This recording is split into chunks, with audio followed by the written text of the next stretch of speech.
8वीं सदी की हवा में सांस ली है। ये हवा घास के मैदान की तीखी धूल, घोड़े के पसीने की तेज गंध और आसन्न हिंसा की धातु जैसी खुशबू से भरी हुई है। घोड़े के पसीने की तेज गंध और आसन्न हिंसा की धातु जैसी खुशबू। इतिहास की किताबें हमें एक ऐसे संसार के बारे में बताती हैं जो साफ साफ बटा हुआ था। पश्चिम में ईसाई साम्राज्य बीजांटियम की पूर्ण संप्रभु शक्ति थी। दक्षिण में इस्लामी खिलाफतें रेगिस्तानी तूफान की रफ्तार से फैल रही थीं। फिर भी मध्यकालीन दुनिया के केंद्र बिंदु पर महान सिल्क रोड के किनारे एक तीसरी महाशक्ति स्थित थी।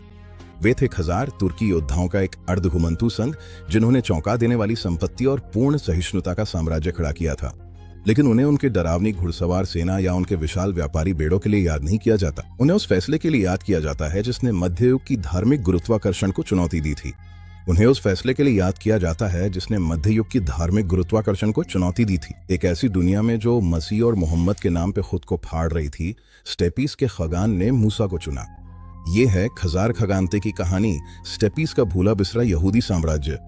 खजारों को समझने के लिए आपको पहले कॉकस पर्वतों की झुलसा देने वाली गर्मी और वोल्गा बेसिन की जमा देने वाली निर्मम सर्दियों को महसूस करना होगा। ये केवल खाली जमीन नहीं थी, ये तो अंतिम भू राजनीतिक चोक पॉइंट था। 7वीं सदी के अंत तक खजारों ने पैक्स खजारिका यानी खजारों की शांति स्थापित कर ली थी, जिससे सिल्क रोड की महत्वपूर्ण उत्तरी धमनियों की सुरक्षा हुई।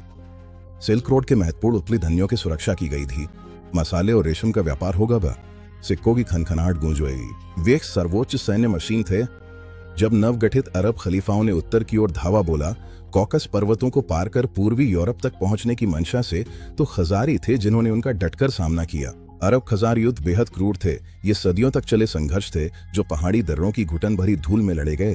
खजारों ने उत्तर की अभेद्य ढाल की तरह काम किया और इस्लामी विस्तार को पूर्वी यूरोप में निर्णायक रूप से रोक दिया। बाइजेंटियम, जो सहयोगियों के लिए बेताब था, ने इस अपार शक्ति को पहचाना। यह संबंध केवल संधियों से ही नहीं बल्कि खून से भी मजबूत हुआ। सम्राट कॉन्स्टेंटाइन पंचम ने 1000 राजकुमारी चित्साक से विवाह किया। उनके पुत्र सम्राट लियो चतुर्थ सीजर के सिंहासन पर बैठे और इतिहास में हमेशा के लिए लियो द खजार के नाम से जाने गए। लेकिन इस शाही निकटता के बावजूद खजार जानते थे कि वे चारों ओर से शिकारियों से घिरे हुए हैं। किसी भी महाशक्ति के साथ बहुत अधिक मेलजोल करना उनके अपने विनाश को आमंत्रित करना था। 9वीं सदी तक इतिल खगानेट की विशाल राजधानी इंद्रियों के लिए एक जबरदस्त अनुभव थी। हवा में फारसी केसर, बाल्टिक एम्बर और भुने हुए मांस की खुशबू घुली रहती थी। ये एक ऐसा शहर था जहां ईसाई, मुस्लिम, यहूदी और पगान तेंग्रिस्ट कंधे से कंधा मिलाकर व्यापार करते थे। खजारों ने 7 न्यायाधीशों की एक सर्वोच्च अदालत चलाई, जिसमें एकेश्वरवादी धर्मों के लिए 2 और पगानों के लिए 1 न्यायाधीश था। ये सहिष्णुता का एक प्रशासनिक चमत्कार था, लेकिन राजनीतिक दबाव बढ़ता जा रहा था। बाइजेंटाइन, बासिलियस और अब्बासी खलीफा दोनों ने दूत भेजे, जिन्होंने खजारों से अपनी पैतृक शमन परंपरा छोड़ने और धर्म परिवर्तन करने की मांग की। ये युद्ध का कारण था, यानी ऐसा कार्य या घटना जो युद्ध को भड़काती है या उसका औचित्य साबित करती है। ईसाई धर्म चुनना मतलब कॉन्स्टेंटिनोपल के अधिकार को स्वीकार करना था। इस्लाम चुनना मतलब बगदाद के खलीफा के आगे सिर झुकाना था। खजार पत्राचार में संरक्षित किंबदंती के अनुसार एक महान बहस हुई थी।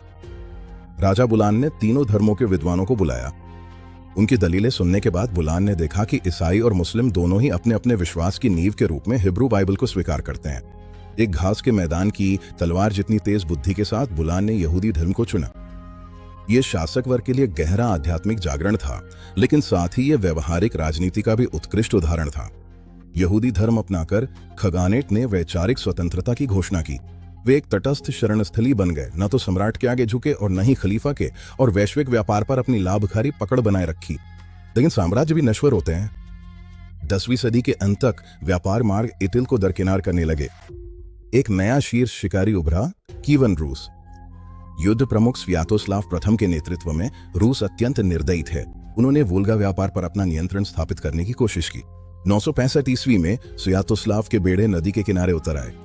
965 ईस्वी में स्वियातोस्लाव के बेड़े नदी के किनारे उतर आए।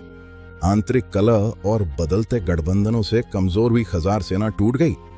इतिल को लूटा गया, इतनी बुरी तरह जलाया गया कि उसकी राख कैस्पियन सागर के बढ़ते पानी में समा गई। विनाशपूर्ण था। इतिल कैस्पियन में समाये गए। बचे हुए लोग बिखर गए, सांस्कृतिक ताने बाने में घुल मिल गए। उन्होंने अपने पीछे न तो ऊंचे पिरामिड छोड़े और न ही संगमरमर के कोलोसियम। उनका स्मारक खुद इतिहास का आकार था। 300 वर्षों तक हजार दुनिया के स्वामी थे। भूला हुआ कवच, लुप्त हो चुका आश्रय, घास के मैदानों का यहूदी साम्राज्य।